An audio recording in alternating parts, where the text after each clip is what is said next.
Let's start with the BSF rearing unit, the heart of the facility. This is where we produce millions of small larvae every day. Life usually starts with sex. In our case, mating takes place in a so-called love cage. We provide the flies with a water source for drinking, space for mating, and a place where the females lay their eggs, the so-called eggies. After a week of hard reproduction work, most of the flies have died and we remove the love cage. We bring the harvested eggies to the nursery, where they are placed over a tray with feed. When the young larvae hatch, they fall into the feed, where they immediately start to eat. Due to the constant rain of hatchlings, we call this a hatchling shower.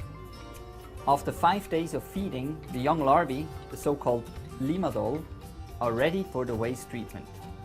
We need about 600 to 800,000 larvae for 1 ton of waste. We thus have to separate the larvae from the feed and count them. Of course, we only count a few grams and extrapolate the total number. The portioned young larvae are then ready to be used in the waste treatment units. A small fraction, let's say about 1%, of our young larvae will be needed to keep the colony running. They are fed a mixture of chicken feed and water for about 2.5 weeks, until they transform into prepupae and are ready to pupate. They do this in boxes with a moist pupation material where they will bury themselves and go through metamorphosis. The time it takes from pupa to adult varies from 10 to 20 days. We place the pupation boxes in so-called dark cages. Now, whenever a fly emerges, it will remain calm and wait, because activity in general and mating of the black soldier fly in particular is stimulated by light. When we want to set up a new love cage, we connect the 2 cages and lure the flies into the love cage with a lamp. The cycle is completed and the whole game may begin again.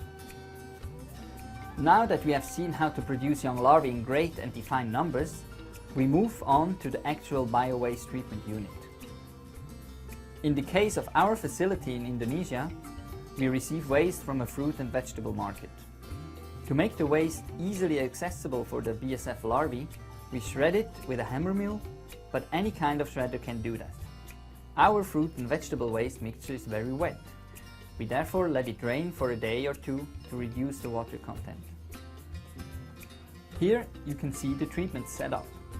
We work in crates because 1 person can handle them and we can stack them onto a pallet. Between every layer of trays there is a metal frame which allows air circulation. The larvae stay in the trays for 2 weeks. During this period they are fed 3 times. That means that every pallet treats about 500 kg of waste. Once the larvae have reached a good size, the whole pallet can be harvested. Because we have very wet substrate, we put the residue and the larvae on a screen where the liquid flows and the larvae crawl through. The larvae can then be strained from the liquid. The larvae are rinsed with water before being further processed. But what to do with the larvae now? This really depends on the local situation. If your customer is nearby, you might be able to directly feed the larvae to fish or chicken. If you want a product that is easier to store and transport, you have to think of methods to kill and dry the larvae. We are currently testing a pelletizing machine to produce easily marketable fish or chicken feed.